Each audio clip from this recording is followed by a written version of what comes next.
Okay, Epic 7, it's time for the actual day number 4 video for Ancient Inheritance. Um, we got a more complete map number 3, and here it is. And I'll also share the map that shows the pathing that my guild is taking through this floor. Although, the way they've set things up, we don't really need the maps as much as we used to. It's still nice to see where everything is, though, and plan your routes out. Now, concern was brought up to me that you may not get the experience if you collect this outside. I want to show that's not true. We had 1,072 experience. We grabbed this, that's another 334 experience. We go back in, and our level is 1406. So it doesn't matter where you collect those rewards from, either the bell in Ancient Inheritance or the bell outside. You still get all the experience points benefits from collecting it. Now remember, once you go to floor 3, you can no longer do anything on floor 2, so make sure you've wrapped up any loose ends you might have behind. Now the pathing takes me to the east.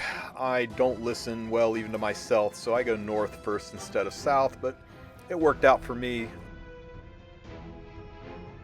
This seems like a no-brainer to me.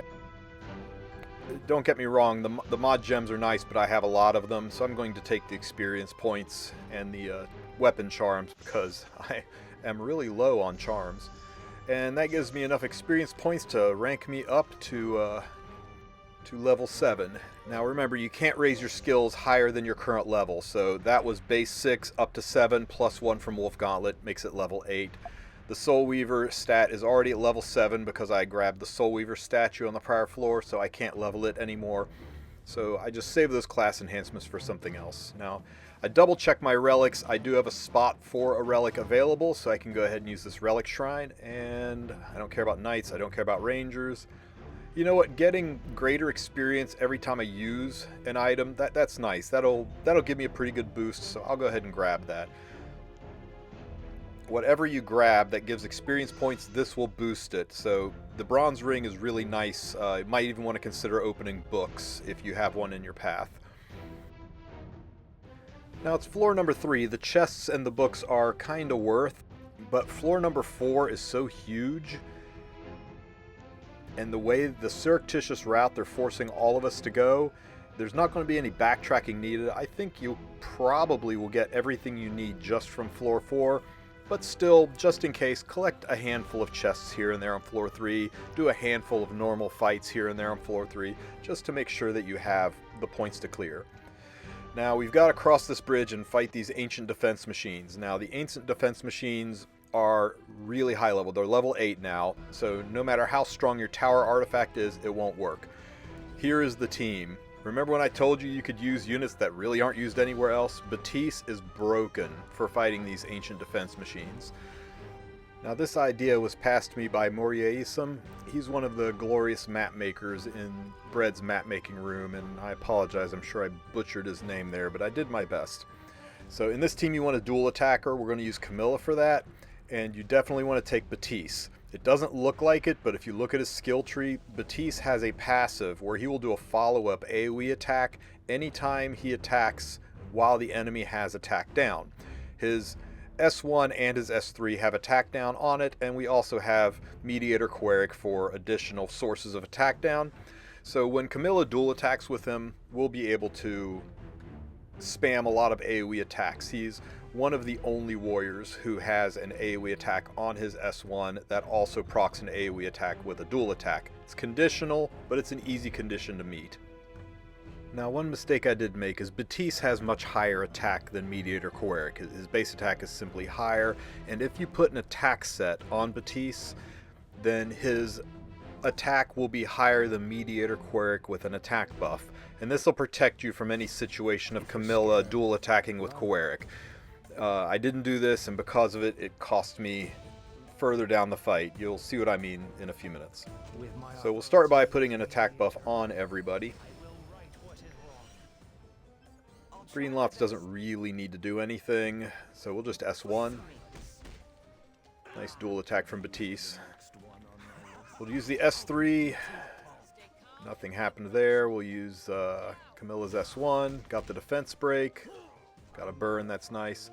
So let's go ahead and, even though we're going to lose a turn of it, we're going to go ahead and use the attack break from from Mediator Queric, and also proc some shields so we don't take any pop damage. The attack down will also help reduce the amount of incoming damage.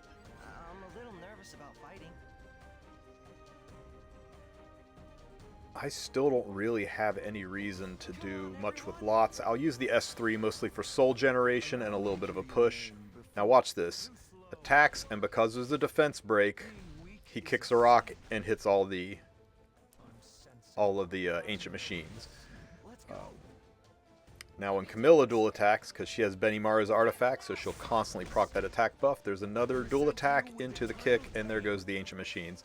And that's the cheese of this fight. It's freaking amazing.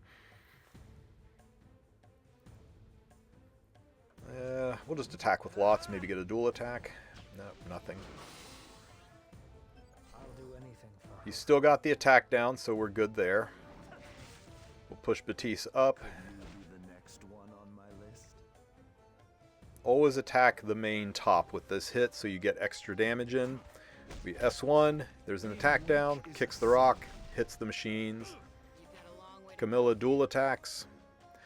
And Batiste hits, kicks the rock, and you're good to go. So far so good. This has been clean. We're nowhere near death, and we've done 229k damage. His attack down is still 2 turn, so there's no reason to use the S2, so I'll just use the S3, put attack buff on everybody. As long as I had attack buff on everybody, I was fine. But I'll show you the problem here in a little bit. We go ahead and get the barrier up. Allow me to hear your name before I kill you. S1, extra attack from the rock. This is a real clean team.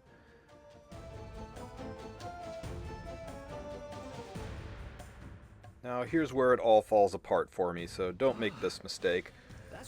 I push Batiste up to greedily get an extra hit.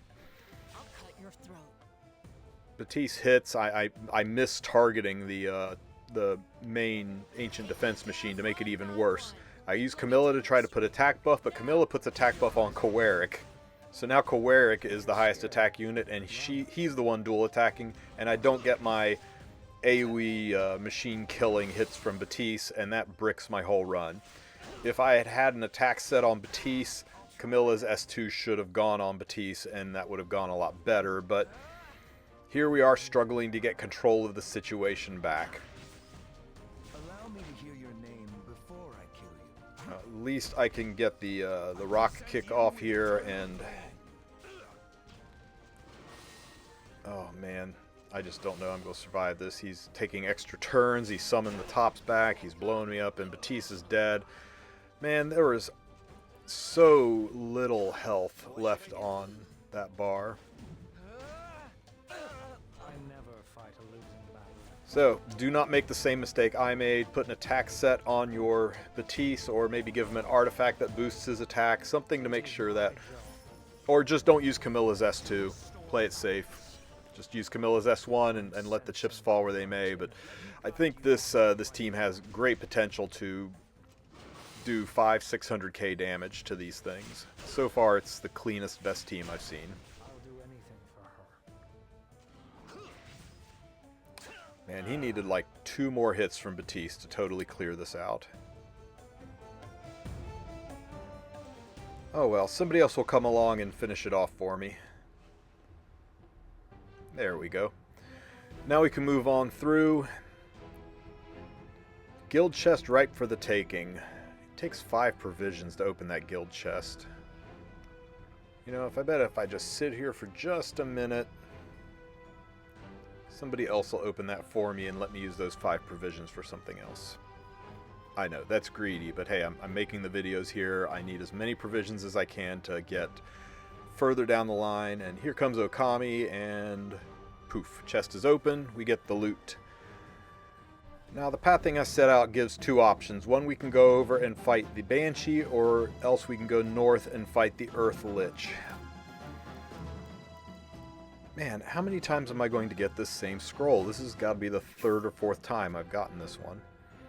We'll grab the 400 EXP and we will head over towards that relic shrine. Now, I'm looking at my level down there in the bottom left corner, and it's pretty close. In fact, especially with the bronze ring relic, I should get a good chunk of experience from this chest. Let's see, so 90 experience. I'll probably get pretty close to 150, 160 experience points with a greater bronze ring just by opening this thing. So I'm going to go ahead and do it, and that should push me up a level, which will make the Warden fight easier. 162. Okay, a couple extra steps. Oops, wait, the Warden's the other way. Oh well.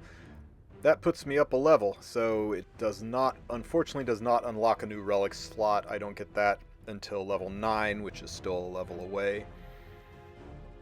So I'm not really willing to trade in the bronze ring right now. I like the greater experience, so we'll go ahead and head on up and fight this Warden. Now this is an Earth Warden, and this is a pretty decent team for the Earth Warden, I think.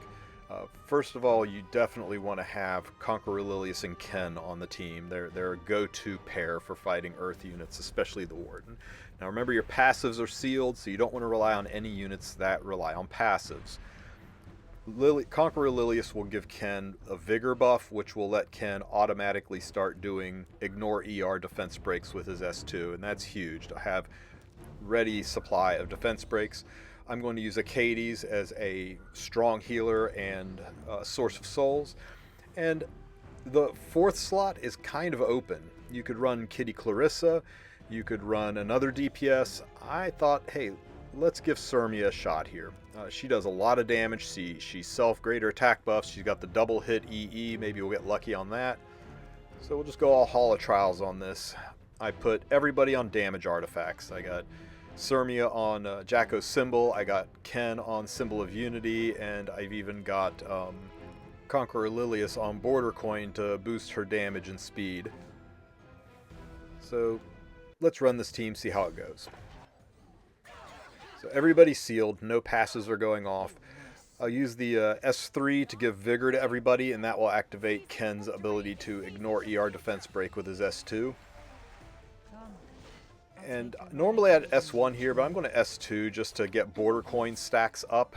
Border Coin stacks 3 times, so once she uses 3 non-attack skills, it's maxed. We'll S2 ourselves to heal a little bit, and Ken's S2 is a guaranteed defense break now. 2 turns. I shall honor you with my presence. Now, why I didn't activate my S2 here is beyond me. I should have launched Gab. I didn't even have attack buff. This would have hit so much harder. But we take the 49k damage. Now, can I dual attack with Sirmia? No, I dual attack with the healer. Okay, so we'll go ahead and use Ken's S3. It hits really hard.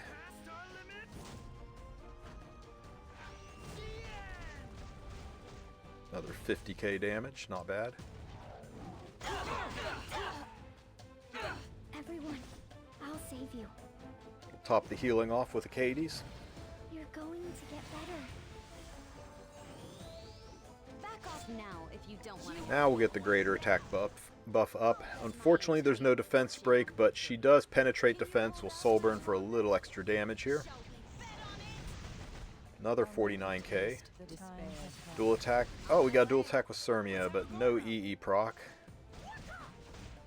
And we got our defense break back, so we should start doing some good damage now with the defense break up. So I'm going to use the S2 just to top off Border Coin, give myself some shields so that I don't get killed super fast. Hindsight being 20/20, I probably should have just gone for the dual attack. Shall we get going? Can we get a proc on the EE?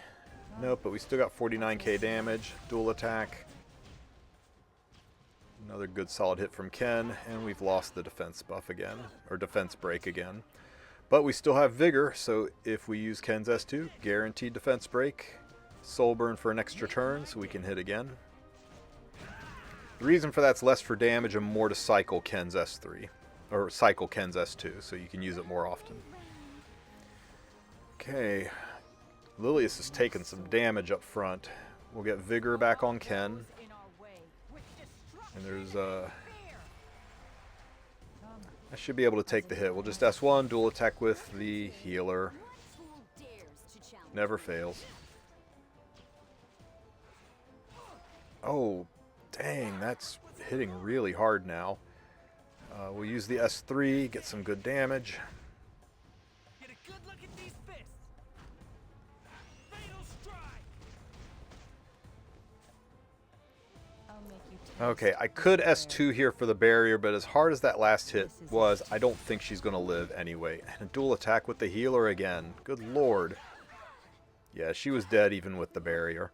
We're to the point now where the Lich's damage is scaled up so freaking high that we just are just about at the end of our ropes, and I'm actually a little disappointed with the damage of this team. I thought it would do a lot more. Maybe if I dual attacked more with Conqueror Lilius, focus less on getting border coin up. That was kind of silly of me. I could have just put a damage artifact on her and just used S3, S1s over and over. That probably would have been the way to go. But we're over 500k damage. I guess that's not bad for a single run. Spread wings of light. I'll bet my entire fortune on victory. Dual attack, double hit? No double hits. That 25% EE didn't proc once in this fight. Whew. This is just about it.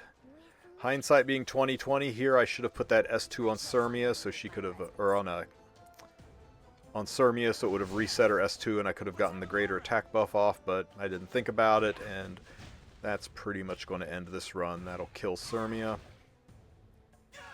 Gives the Lich an extra turn, and that will kill Ken. So this was easily an 800 to 900k damage team if I played it a little smarter, if I didn't waste time on border coin, just did dual attacks, if I wasn't so unlucky to dual attack with Acades pretty much every single hit but once. Could have racked up a really high score, but still, 30% of the boss's HP bar in one hit, we take that. And that's it. I'm going to save the rest of the provisions for tomorrow's push towards the next boss. If you enjoyed this video, hit that like and subscribe button. Don't forget to join my Discord. Links to the maps in the description, and have a great rest of your day.